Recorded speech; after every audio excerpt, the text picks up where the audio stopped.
Hello and welcome to this video on gender, crime and justice. Women and girls generally commit less crime than men, and they commit different types of crime if we believe official statistics as provided by the government. Traditionally, male-dominated criminology, that is the study of crime and criminals, has neglected female criminality because their behaviour was not always seen as in need of control, and so the focus has generally been on men and male crime. Feminists, however, now focus on female criminality and have changed criminology overall.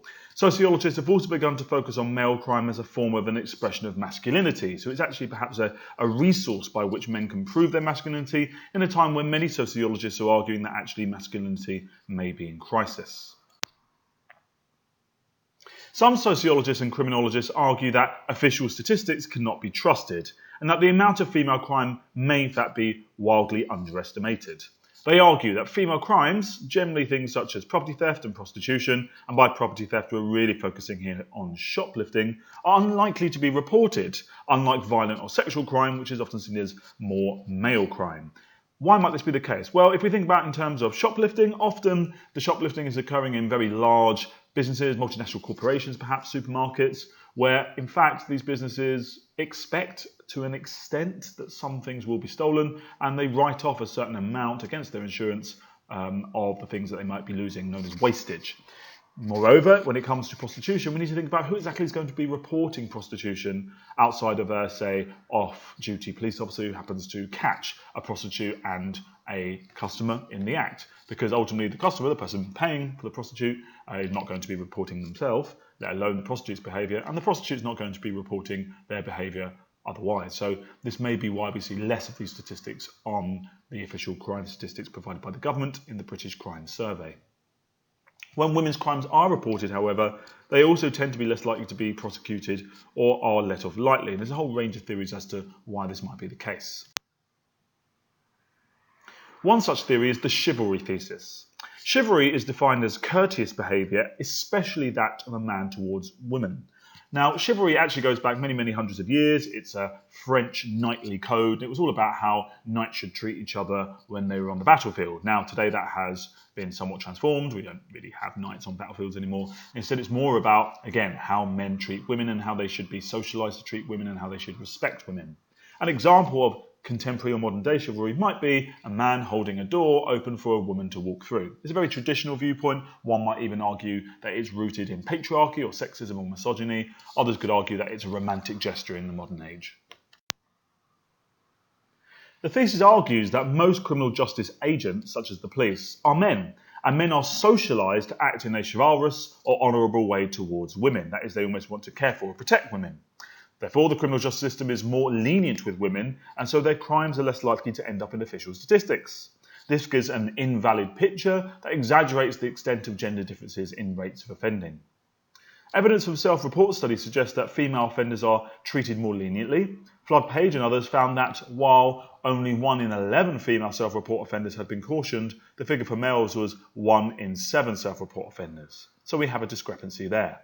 Women are also more likely than men to be cautioned rather than prosecuted. And for example, the Ministry of Justice found that 49% of females recorded as offending received a caution in 2007, whereas for males the figure was only 30%. So once again, we have another discrepancy. However, there may be arguments against the chivalry thesis. Farrington and Morris's study of sentencing of 408 offences of theft in a magistrates' court found that women were not sentenced more leniently for comparable offences. Broadly speaking, the sentences were roughly the same for both genders. If women appear to be treated more leniently, it may simply be because their offences are less serious. Furthermore, female offenders are more likely to show remorse, and this may help to explain why they are more likely to receive a caution instead of going to court. Some sociologists argue that there may in fact be a bias against women in the criminal justice system, and in particular, feminists put forward this idea. Heidensohn argues that the courts treat females more harshly than males when they deviate from gender norms. We have in our society a double standard, unfortunately, whereby if young men engage in promiscuous sexual activity, this is seen as a positive thing, whereas if young women do the same thing, it's often viewed in a negative way, and they may attract verbal abuse as a result. Courts in fact punish girls but not boys for premature or promiscuous sexual activity, and girls can be placed in care for doing so. Women who do not conform to accepted standards of monogamous heterosexuality and motherhood are punished more harshly, therefore. Carlen found and argued that when women are jailed, it is less for the seriousness of their crimes and more according to the court's assessment of them as wives, as mothers, and as daughters. So again, there appears to be a misogyny or sexism at the heart of these sorts of decisions. Feminists argue that these double standards exist because the criminal justice system is patriarchal, that is male-dominated, and Sandra Walkley argues that in rape cases, it is the victim that is on trial rather than the accused, and often the victim has to prove her respectability, to prove that she is not someone who is promiscuous, and only then will she be given the clemency that the court can provide. In terms of explaining female crime, there are a range of different potential explanations that we need to consider. Women in general seem to have a lower rate of crime when we look at official statistics, irrelevant of the chivalry thesis or an inbuilt bias. Going back to an almost pre-sociological age, many argued that perhaps there was a biological difference, and in particular, Lombroso and Ferrero, two Italian sociologists, anthropologists, argued that perhaps criminality is innate. So this is that nature versus nurture argument, and here they would be arguing for nature. They argued that there are less female-born criminals, and that perhaps higher levels of testosterone, the male hormone, leads to greater levels of offending. And so because women have less of this, they're less likely to offend. It's a rather controversial viewpoint that's generally somewhat outdated. And obviously as sociologists, we're interested more in the sociology than the biology of potential explanations regarding criminality. Our first key explanation, therefore, is functionalist sex role theory. And this is put forward by Parsons from the 1950s. And he traces differences in crime and deviance to the gender roles in the conventional nuclear family. It tends to be the boys that reject feminine models of behaviour that express emotion. Instead, boys distance themselves from such models by engaging in compensatory, compulsory masculinity, almost over-the-top masculine-style behaviours.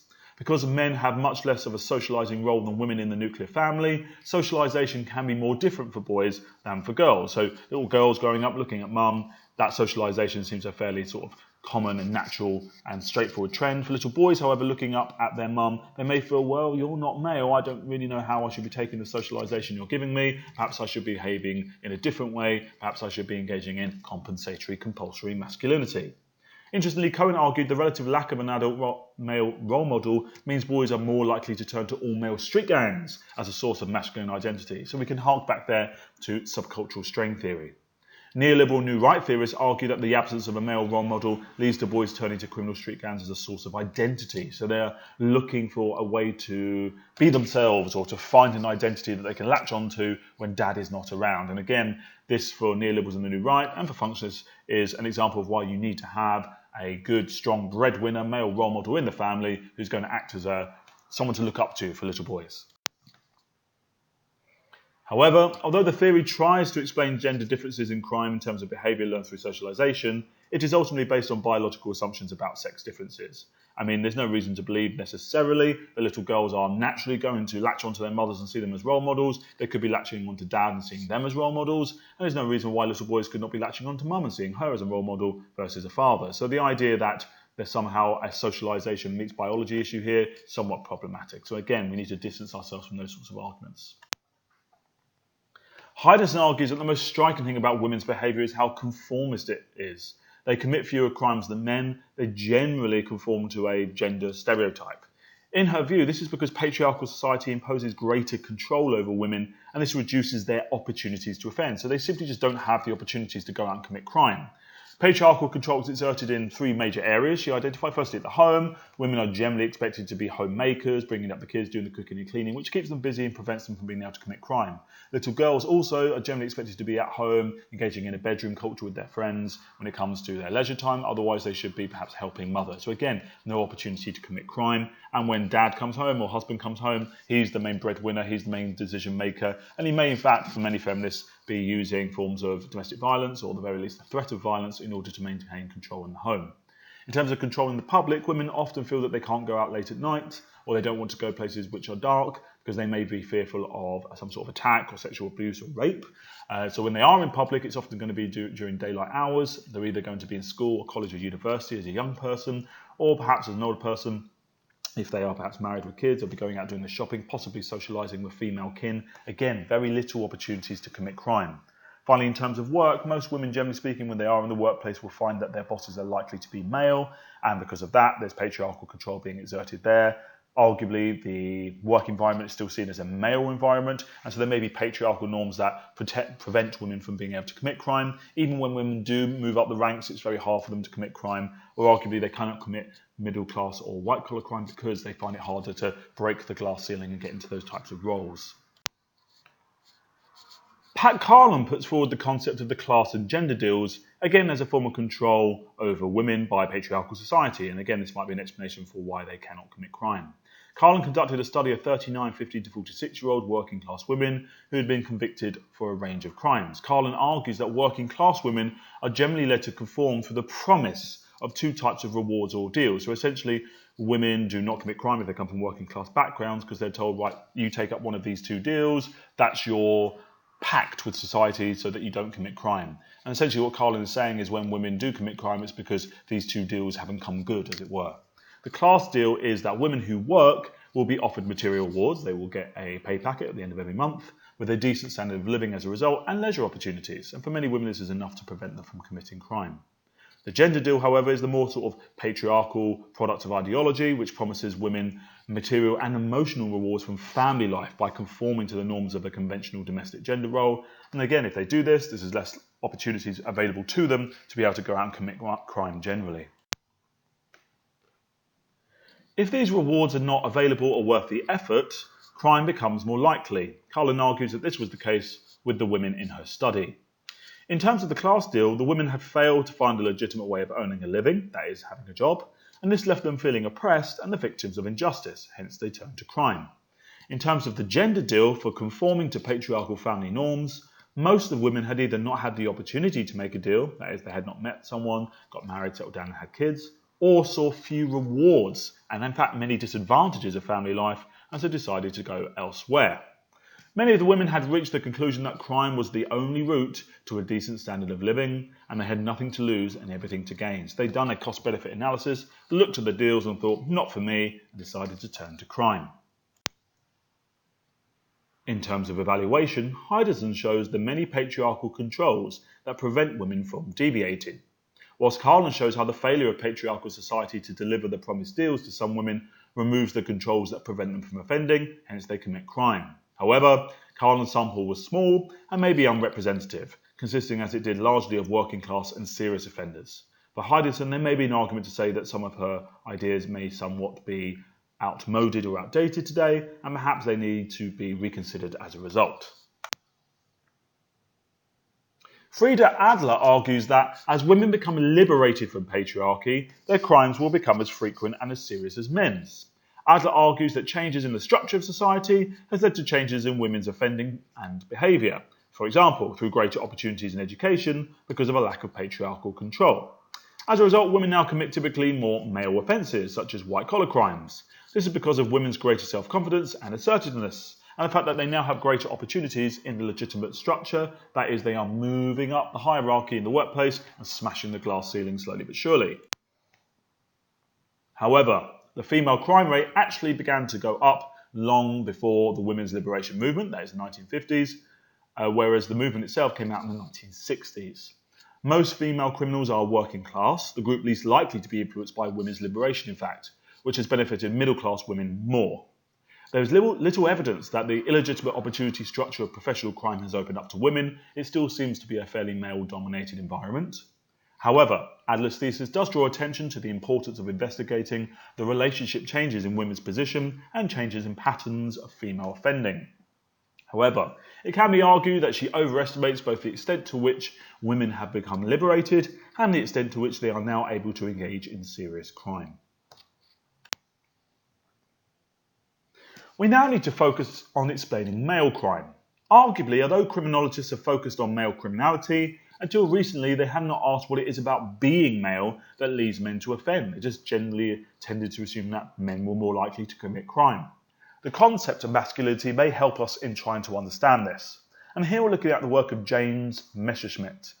Masculinity, he argues, is a social construct, something we've created, or an accomplishment which men have to constantly work at constructing and presenting and projecting. This is to say that simply by virtue of owning a penis, does not make a man masculine. Instead, a man has to work at and prove their masculinity, generally to their friends, their peers, or to wider society, by engaging in different behaviours or acting in a certain way. Messerschmitt identifies how there are a range of different masculinities that exist, but in particular he focuses on hegemonic masculinity, which is a form of masculinity which is dominant and is considered prestigious in our society and in most Western societies. It's made up of a number of different layers. Firstly, paid labour, so people who engage in hegemonic masculinity will be workers. They engage in the subordination of women. They seek to show their dominance over women, and they may do this whether verbally or potentially physically on some occasions. Heterosexuality, so being straight, very much part of this form of masculinity, as well as a sense of uncontrollable sexuality known as machismo. So they want to almost come across as if they are engaging in sexual behaviours quite regularly. Perhaps they are sexually promiscuous, or at the very least they're engaging in a healthy sexual relationship with their partner. Messerschmitt identifies how there are other masculinities which are subordinated to this hegemonic masculinity, such as homosexual men who would have no desire to accomplish hegemonic masculinity because they themselves are not heterosexual by virtue of being homosexual, and also they may not want to necessarily engage in, for example, the subordination of women. Also, some ethnic minority men may have a slightly different form of masculinity which may be subordinate also to hegemonic masculinity, and it may well be because they are more working class and may not therefore have the resources to aspire to be able to achieve hegemonic masculinity, which does require, through the virtue of paid labour, money in order to achieve. As a result, in particular for those subordinate masculinities or for people who are aspiring to hegemonic masculinity, crime and deviance is a resource some men may use to accomplish masculinity. It's a way of showing their masculinity, as it were, if for some reason simply having a job and simply trying to be sexually active isn't working. Masculinity is therefore affected by class and ethnicity, and it differs according to your access to certain resources, money in particular. So for white middle class youths in school, they will subordinate themselves to teachers, they will do as they're told, leading to accommodating masculinity. Whereas outside of school, they may therefore engage in an oppositional masculinity of pranks, drinking, vandalism, antisocial behaviour and so on, as a way of using crime and deviance as a resource to prove their masculinity whilst aspiring to hegemonic masculinity. Whereas white working class youths, there's less chance of educational success, leading again to an oppositional masculinity, a kind of laddishness with sexist attitudes. It's an attempt to try and achieve hegemonic masculinity without having that key cornerstone of paid labour or good paid labour that perhaps white middle class youths will be able to achieve later in life. Whereas perhaps black lower working class youths, they may, for example, once again, be frozen out of the middle class education system, therefore cannot achieve that way. So they may, for example, join an anti-school subculture, which may spill over into the outside world, and then gang membership may take place as a way of expressing masculinity. Property crime may be used to achieve material success. They may be seeking to gain status in an alternative status hierarchy. So what you're seeing here is middle-class men may use crime too, but it will be white-collar rather than blue-collar crime. Crime and deviance can therefore be a resource, a way of proving one's masculinity in certain scenarios. However, does masculinity really explain crimes? It seems to argue that masculinity explains male crimes or violence because they are committed by males who have violent characteristics. Again, we're getting a bit of a circular biological argument here, which is somewhat problematic. We need to consider then why do not all men commit crime in order to prove their masculinity? The reality is most people don't commit crime, therefore most men don't commit crime. Most men arguably are fairly secure in their masculinity, whether it's hegemonic or otherwise. They don't seem to be using crime as a resource. So why is it only some? The concept of masculinity is arguably also overworked to fit all male crimes. I mean, we have to remember there are lots of different types of crimes out there. The idea that they're all being committed with a view to proving one's masculinity is perhaps somewhat far-fetched. Winlow argued there might be a relationship in terms of the move from modernity to postmodernity, masculinity and crime. Globalization has led to a shift from a modern industrial society to a late modern deindustrialized society here in the UK. This has led to the loss of many manual jobs, whilst there has been an expansion in the service sector, in particular jobs in bars and pubs.